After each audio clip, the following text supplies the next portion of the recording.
I'm going to tell you everything you could possibly want to know about Chroma Prime Access. Let's start by talking about whether it's worth it. I'll put it this way. If you consider Prime Access in general to be worth it, whatever that means to you, I don't see how this one isn't worth it. Always remember that if you're just looking for the new Prime frames and weapons, you can wait about 2 weeks and get them through trading for maybe 350 platinum or so. You could also crack open some Syndicate relic packs if you want to farm the parts more quickly. But if you don't have time but you do have money, or you want to buy plat but you don't have a discount active, Prime Access may be a thing for you, and this one comes with a lot of very nice things. With that out of the way, behold, Chroma Prime Access. Ooh, it's very pretty. It's very, very pretty. Chroma Prime has 50 more energy and 75 more armor than basic Chroma. Usually, Prime stat increases aren't a big deal, but these are. The armor goes a long way since it'll be multiplied many times over by Vex Armor, and the larger energy pool is likely to be relevant on a frame that likes lots of ability strength, and therefore potentially blind rage, since that larger energy pool will make you more likely to have enough energy to cast both Elemental Ward and Vex Armor at the same time and establish your full defenses at any given moment. Here's a quick, simple, zero Forma build for all of your Eidolon hunting or tanky, damagey, whatever you needs. I have a lot more to say about full Chroma builds, which I'll elaborate on in a few minutes. I personally use Brief-Respite, and I'll explain why, but if you're just worried about having something functional, Chroma is a very easy frame to build for. If you can't decide, I recommend Heat for your element, which is what it'll come with as base. Again, I'll elaborate on Chroma Buildcraft later in the video. But Chroma Prime here also has some new visual effects on his Effigy. It has glorious, huge energy wings compared to the normal one, which looks like this. I wish Effigy was better so that we could enjoy this more often. For his part, Chroma didn't receive any ability changes with this update. Now to the weapons. For those unacquainted, the Rubico is a sniper rifle with high critical damage but very low status, a small magazine, and slow reload speed. The Rubico Prime is just better at everything.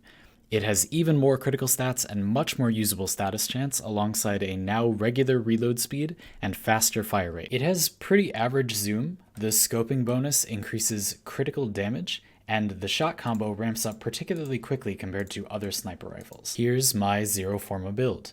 With its newly boosted critical chance, I find the Rubico Prime to be by far the most straightforward, comfortable, and consistent sniper rifle in the game, but if you'd like to ruin that and gamble for potentially higher killing power, it would also be good with 100 munitions. And if it would make you feel better to have my approval, yes, this is definitely a good pick against Eidolons, just like most any sniper rifle.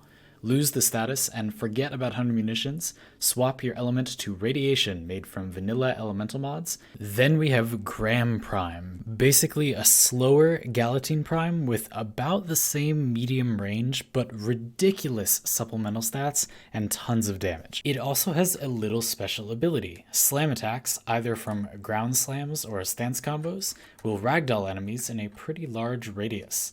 Again, the actual damaging range is low, but the ability is nice, and it's a pretty big ragdoll. Here's my Zero Forma build. Not a lot to say here, also a very simple weapon with a very normal build. I recommend Viral to go with those slash procs and eat armored enemies alive. Condition Overload tends to be a little weaker on slash viral weapons because they tend to produce less of a variety of status effects compared to other archetypes, so consider Primed Reach even if you aren't normally a fan. The range really is low, that's the only thing balancing out this giant stick of stats.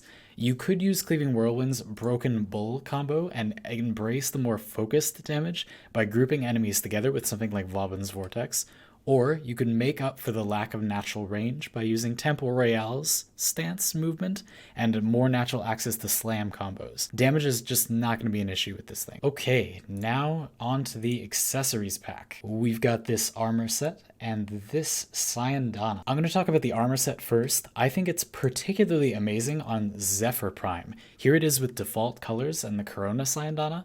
You'll notice that these shoulder pieces are still pretty large, and also that it fits perfectly with Zephyr. Was this not made for Zephyr? This is amazing. Here are the Igumi shoulders on my Frost Prime. And finally here you can see them on Equinox. These shoulders don't appear to get smaller when they're on certain kinds of frames, shoulders. Often on female frames, the shoulder armor will shrink and in my opinion end up looking a little odd, but this doesn't really happen with the Agumi pieces, which I hope is not a bug. I really cannot recommend this armor set enough, but you've seen for yourself, it's really versatile. Now the Sayandana is very simple, but we don't have a lot of asymmetrical Sayandanas. And we didn't used to have a lot of these banner-like drape Sayandanas either, but in the past year we've got a lot of Tennogen Sayandanas like that. That's all I really have to say about this one. It's subtle, and it's a bit unique compared to what we usually get, and it has this fabric metallic that I personally really like, but besides that, I don't know, it's cool. I want to touch on Chroma Prime's fashion frame itself, without the accessories. I think he has great textures. I personally found his default skin restrictive, but the color areas are a little bit broad, like they're all sort of everywhere. So you do need to be a little bit subdued with your colors. I don't think you can pick anything too absolutely out there. This skin has two metallic channels, one on the tertiary there, and the other one is on the accents. And these are pretty well dispersed throughout the skin, and they're both really nice metallics. You can see with this interesting teal blue from Grenier, I made it look kind of like the Prisma skin that we get on stuff, that texture. But I would recommend that you go for generally more natural, I really like this Prisma thing, but more natural metal tones for these because they are sort of all over the skin. I missed the first metallic on tertiary at first because they have it as this very dark steel color and it kind of blends into the skin, but there is a metallic there. It is kind of all over the place, so just keep that in mind. I like the skin and I like the accessories, just not necessarily together. I do think lots of other things look good on him though. I made this appearance that you've been seeing throughout the video to kind of demonstrate a whole bunch of different stuff that I think looks good on him. Very versatile appearance that can look good with a lot of cosmetics, even chest pieces. The way that the chest is set up, or maybe how the dragon belt is draped around him, makes it easy for this appearance to look good with even chest pieces that normally stick out too much. I think it still looks pretty nice. This is the Barokatir one. And those are the items that come with Chroma Prime Access, and I think that's about all I can tell you about them to help you make an informed decision about what to get and how to get it. Unless, of course, you aren't so familiar with Chroma himself. If you don't know whether you want Chroma anything at all, let alone a Prime version, I can help you figure that out, I think. On the other hand, if you're familiar with Chroma and you just want an updated build, you'll find my most recent Chroma build video in the description below this video. I wouldn't change much about that build despite a few changes to Chroma since I made it. For those of you less acquainted with Chroma, let's start acquainting. I'm not going to explain every imaginable detail of Chroma buildcraft, but I'll cover the basics.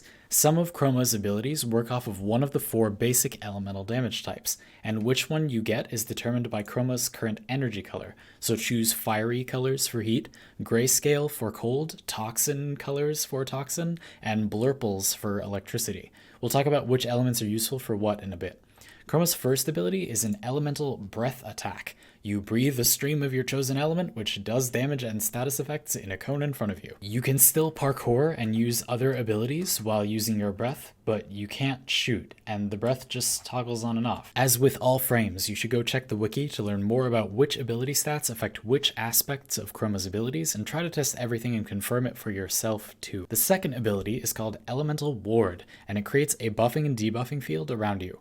The effects of this ability change completely and radically depending on what type of element you're using, and it's a little involved, so I'll touch on the other abilities first. The third ability is Vex Armor. As you take damage to your shields, you gain an increasingly large additive armor boost based on your base armor, and as you take damage to your health, you gain an increasingly large additive base damage bonus to all weapons. Both the values have caps, so you're looking to lose a certain amount of shields and health to fully charge Vex Armor. You can also recast this ability while it's active, and you can see when I recast the ability that you maintain your current levels of charge between casting as long as you refresh it, so with some management, you should never have to be without these buffs, and in theory, you only need to charge them up once. Vex Armor also applies to allies in range. You need to lose 400 shields and 100 health total to max out Vex Armor's armor and damage buffs respectively, but 400 is more shields than Chroma has at his base maximum shield value, so it's important to call to this somehow to get the most out of it. You can rely on your Sentinel's Guardian precept, but if your Sentinel dies or it's just not off cooldown at the right time, then that won't work. You could also boost your shield pool so that losing a fully charged set of shields one time would be enough, But if you can't get out of combat to recharge your shields, then that won't work. And it's for that reason that I recommend using overshields. In fact, if you run Brief Respite as your aura, alongside 2 augur mods between your frame and secondary weapon, and you have Blind Rage, which makes your abilities cost more and therefore gives you more overshields since you're spending more energy through the augur and Brief Respite bonuses, you'll gain enough shields and overshields just by casting Vex Armor and then Elemental Ward in sequence that you'll have enough shields to charge Vex Armor just innately. So just by casting the abilities you want for your defenses, you'll have enough shields to fully charge your defenses. And although Brief Respite doesn't work if overshields are active, you don't get the shield or overshield gain from this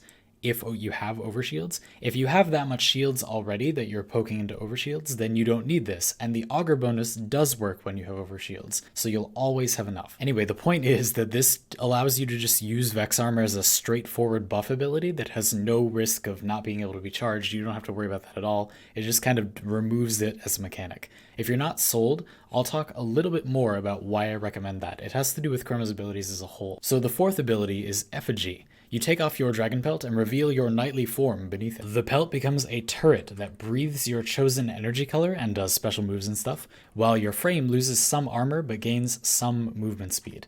I know I said to check the wiki for details, but to save you a little time, unfortunately the speed bonus is not affected by mods. You also may have noticed that even though I have negative efficiency, this ability costs a ridiculous amount of energy to maintain. So the way that relates to my Brief Respite Augur thing for Vex Armor is that in practice, Chroma is a very, very non-interactive frame to play. His 1st and 4th abilities are very weak overall, while his 2nd and 3rd abilities are very powerful but simply need to be refreshed. There's really no gameplay involved with them. Even though you can refresh Vex Armor while it's active, meaning that you could very well have your full armor bonus for an hour by just charging it once and then continuing to refresh it like this, not having that buff still represents Chroma's major point of weakness. And since Chroma's frame ability gameplay is practically non-existent, as you just saw, basically you just hit the enemies with your weapons, I figured that many people who really like Chroma must like him for his raw power and simplicity. So using my overshield setup makes him as simple and consistent as possible. Again, literally just removes the shield charging thing as a factor and pretty much guarantees that you have your full armor bonus all the time. That's pretty much my build advice for Chroma, but we have to get back to Elemental Ward, the buffing and debuffing field ability that you saw me using earlier. It looks like this. Well, for heat it looks like this. You get effects based on your chosen element. Basically, heat gives you and nearby allies a large health buff and can set nearby enemies on fire. Cold gives you and nearby allies an additive armor buff and causes bullets shot at you to ricochet back at enemies with a chance to proc cold. Electricity gives you and nearby allies a shield capacity buff and fires lightning bolts at nearby enemies based on the damage you take with a chance to proc electricity. And Toxin gives you and nearby allies a large reload speed and holster buff with a chance to do damage to nearby enemies equal to a percentage of their maximum health every second with guaranteed Toxin procs. Literally just ready the wiki there. So the point is that this ability can do a whole bunch of different things. It's often involved in your tankiness and can be made to do some damage and crowd control as well. And it's really the big decision to make when making a basic Chroma build. Which elemental ward effect do you want? As I alluded to before, that ability also has a long base duration, but it can't be refreshed like Vex Armor. You just recast it when it wears off. You can use this simple build I showed at the beginning of the video with really any of the 4 elemental ward effects. You don't have to build around them for Chroma to be good. With that said, I do have a few things to say about which you might choose. Since armor makes every point of health worth more, and health makes armor have more health to effect, you get the highest effective total health by combining health and armor somewhat evenly. Because of this, you can get a pretty good idea just by eyeballing it that Chroma will end up with more effective health at any given time by getting more health rather than more armor. So if you just want to be a tanky rock, I recommend heat. 1,000 health, 1,500 health. Enough said. Cold is close to heat for tankiness since it does give a lot of armor, but Chroma already has tons of armor from Vex Armor no matter what element he's using. So Cold Elemental Ward's armor bonus, since it doesn't multiply with Vex Armor's bonus, they're separate additive values, the main draw of Cold over Heat is having some crowd control alongside your tankiness. As you can see, the ricochet bullets are making those enemies get frozen, and it's kind of some crowd control. You know, it does mitigate the incoming damage, and it does kind of control them, and especially against heavy gunners that fire really fast, it can definitely be a factor. It's not hard CC though. Toxin is one of only a few abilities to give a lot of reload speed. Since the other elements don't increase your sustain damage with weapons in any direct way, Toxin is kind of the default offensive choice, and you can reload things really, really fast. Also, the percentage health-based damage to nearby allies thing is interesting if you bring a source of armor reduction and some range. Speaking of blurple, electricity. This is a weird one. It offers hard crowd control with its chain lightning procs compared to Cold's softer crowd control with just slows, but the shield capacity is only useful if your core build doesn't even lift a finger to address Chroma's survivability issues and Vex Armor charging stuff, which is literally the only thing you need to address when building Chroma. The shield portion might not be so useful, but electricity is very fun to watch in action. Welcome to the tail end of this video. Chroma is a frame that I recommend if you just want to focus on the other aspects of Warframe while not doing too much with your actual frame. At this time, he offers almost no actual gameplay himself, but he provides such a powerful and fairly versatile base that he can be very enjoyable if you just bring your favorite weapons. My final recommendation is to bring some source of healing. Melee weapons with healing return or whatever can work very well with the extra procs from your elemental ward, but my personal favorite option is the Hema. With a ranged source of healing, Chroma is basically impossible to kill as long as you can get the headshots. If I somehow miss something that you'd reasonably expect a video like this to discuss, tell me in the comments. I'll take care of you. I'm not going to do this every Prime Access, but it was a fun exercise in doing something normal as thoroughly as I possibly could. I'm pretty satisfied overall. Also, good Prime Access. I'll see you on the other side, folks.